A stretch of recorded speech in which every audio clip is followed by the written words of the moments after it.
umalis na. Buwan.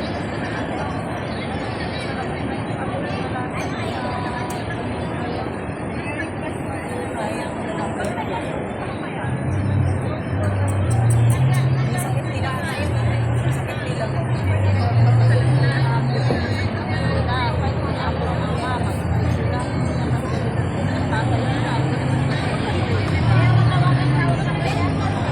ganun?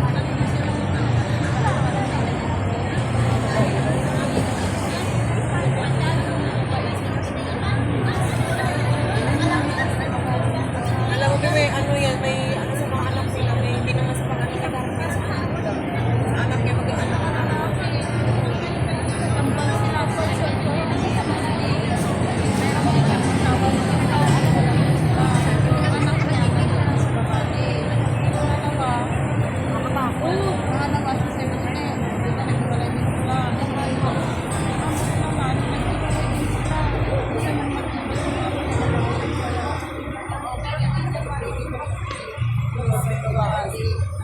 Ano yung nagawa yun? Ang ganda naman ng asawa. Ang puti.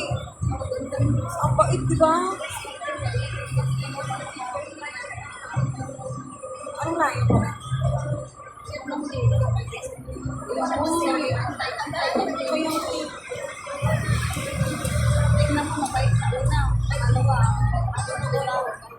Ang bait ng kamot ko ngayon, mamaya,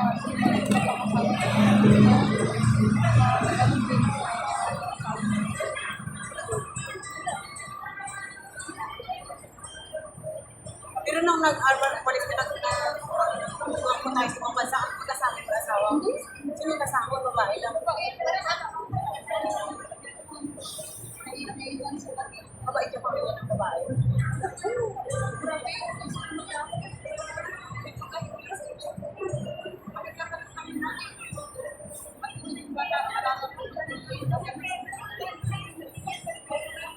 Sa akin, iniiwan ni Bro, wala siyang pakialam, pagod ako, hindi ay. Wala lang, patayin niya ako.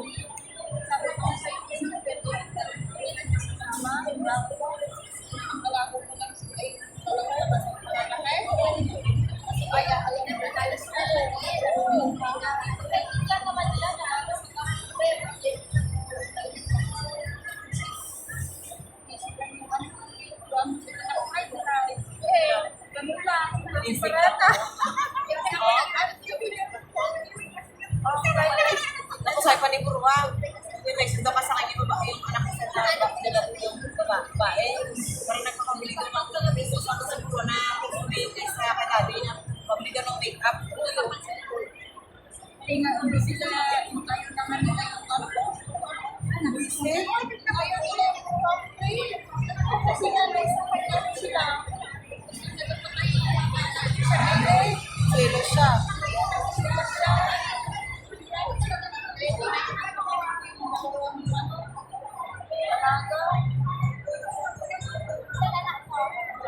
Saltik.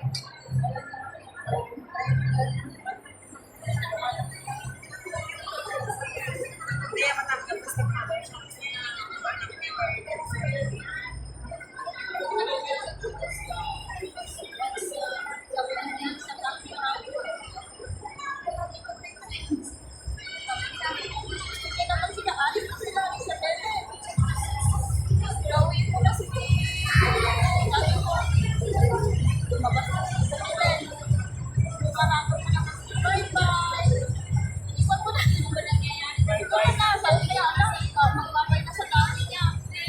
tayo, parang lagi na nagtatay niya.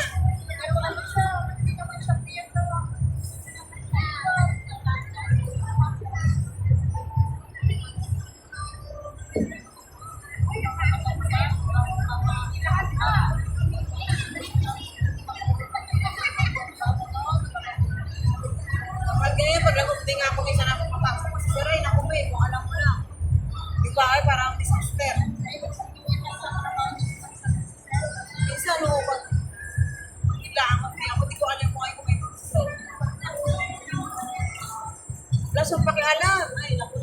Hindi nga nagsasabi na sa akin pag nasa ko wala. Minsan nag-rest.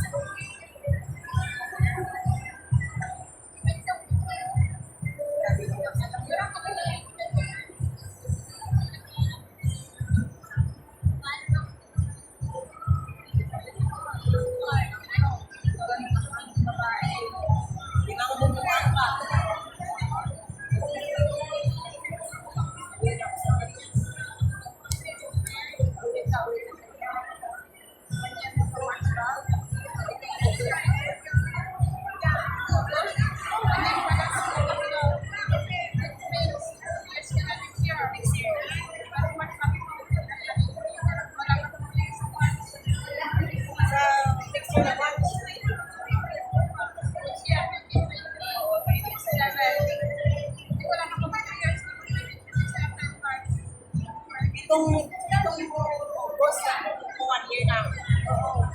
So, March, 1 year na ako ngayon.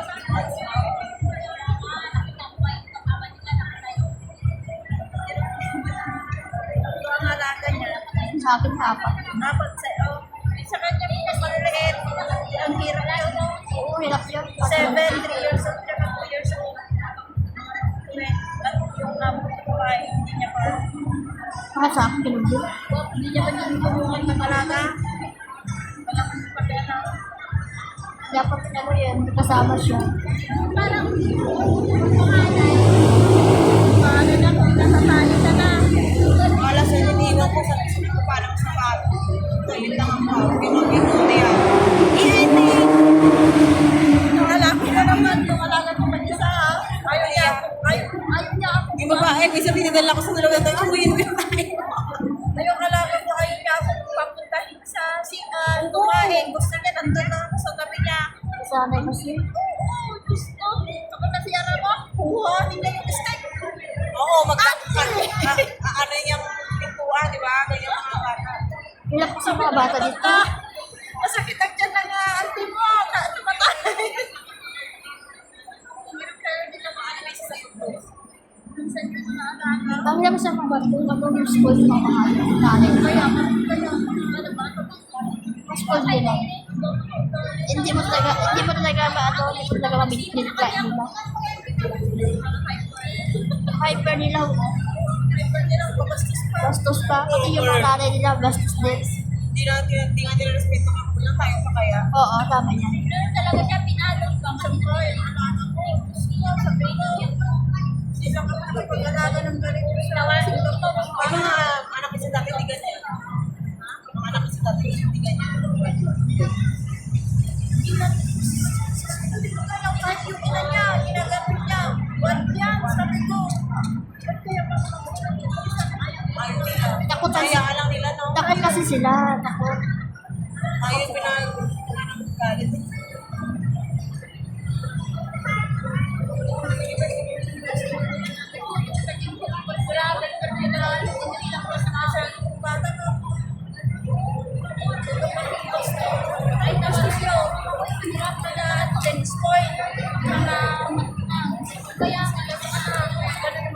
Oo.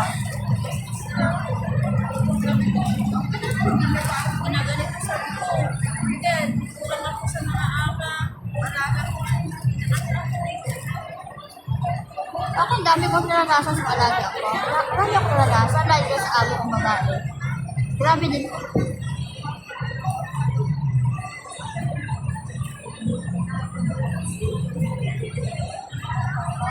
Kasi yung dulot ng dulo, ganun yung manugali.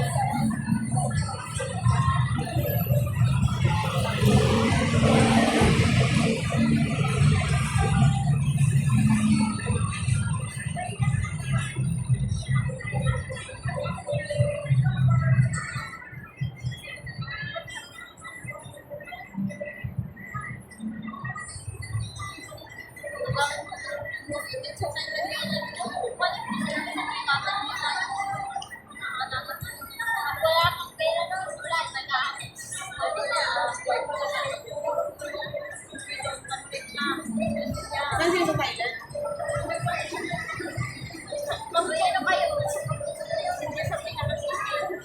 Kaya pila buhay. Kaya.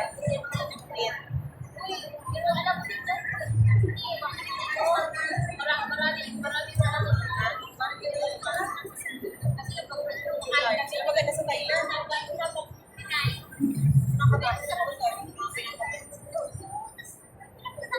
Mga balik ko sila sa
sabi niya, huwag po na gawin mo plancha. Eh, kailangan plancha yung mga damit bago ipasok sa langit. Baliw talaga siya.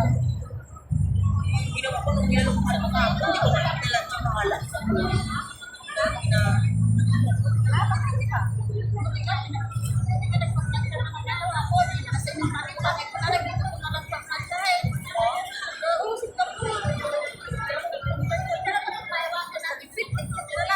Nagkalo-halo pa namin mga damit namin.